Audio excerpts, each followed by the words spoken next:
Brad, when you look at the list of candidates, not that just will visit officially this month, but there's going to be a number of guys that are going to take unofficial visits, of course. And again, for some of these guys, they just want to see the place one time, and then they're going to make a decision. Mhm. There's other guys that have it lined up for 3 or 4 or 5 straight weeks. They're going all over the place. Then they may, boom, that last weekend be able to say, okay, I visited those 5 places. I can make my decision. Other guys are going to wait for months and months. It's going to be all over the place. In regards to matching up Miami needs on the roster versus the talent that they're getting a pretty heavy lean on right now, who are those guys? Because there's going to be certain positions where, sure, they want this guy, but if they don't get him, they've got 2 or 3, 4 options that are just in the same range, where there are other situations where if you don't get that guy that you really want at that particular position, then they might be scrambling to find somebody else that's not even in their league. Do you get a feel for, out of their candidates list this month, out of the guys visiting, who are really, really key, not just because of their talent, but because of the need behind them? Who are those guys that they really, really need to reel in? I mean, right off the bat, it's got to be number one, top of the list is Wesley Bissainthe out of Miami Central, linebacker. He is also going to be at Miami today for the June 1st cookout. He has got to be at the top of the list. Doesn't matter the position. Doesn't matter what you think as far as the quality of the player. Wesley is number one. And it seems like throughout this recruiting process, he has been number one. So it seems like we're in a very good place with him. And if you look at the roster right now, the linebacker is still a question mark. That's something that we're still wanting to answer.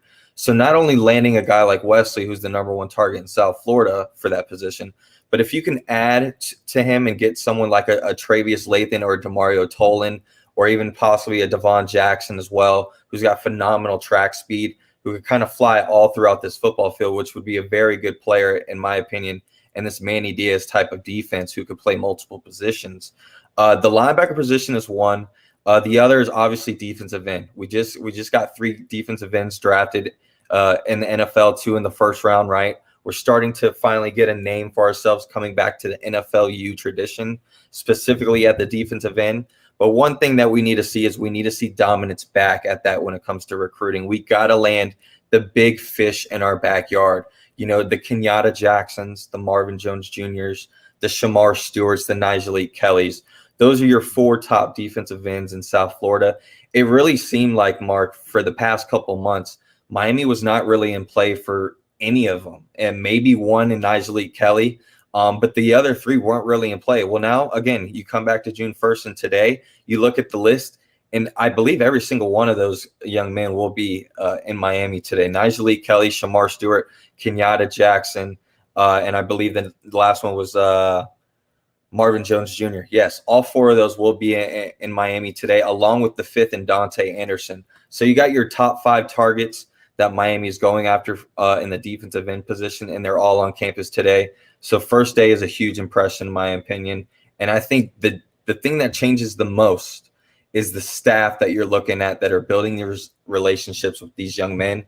They are used to being in positions like this. You know, the T-Robs, the Coach Ishes, you know, the Jess Simpsons. These are relationship builders, right? They talk about it, you know, in multiple interviews. You have to have guys around you that are relationship builders. And I think guys like DeMarcus Van Dyke and, of course, Pop Cooney are going to help a lot today. So, Brad, you hit on something there that doesn't get talked about enough regards recruiting, because I think that most fans just focus on, well, if you win a lot, your coach can flash a bunch of championship rings and you can point them to the facility and say, we just spent $50 million on this and that. That's all important. But these guys are leaving home for the first time. They want relationships. They want to go somewhere where they can feel like they belong, they can trust, and have a mentor there and build those relationships. And in addition to all the good stuff and the winning the championships, of course, they want to have a place where they believe that they can aspire to that and then move on to the next level, of course. But the relationship building is something that you're talking about that I think it's completely discarded by most fans. Yeah, and I mean, when it comes to relationship building in this process, it's usually pretty easy when you go back to the past couple of years. I mean, guys like Cooney, guys like Van Dyke, these guys were at the top of the list. Even Manny Diaz.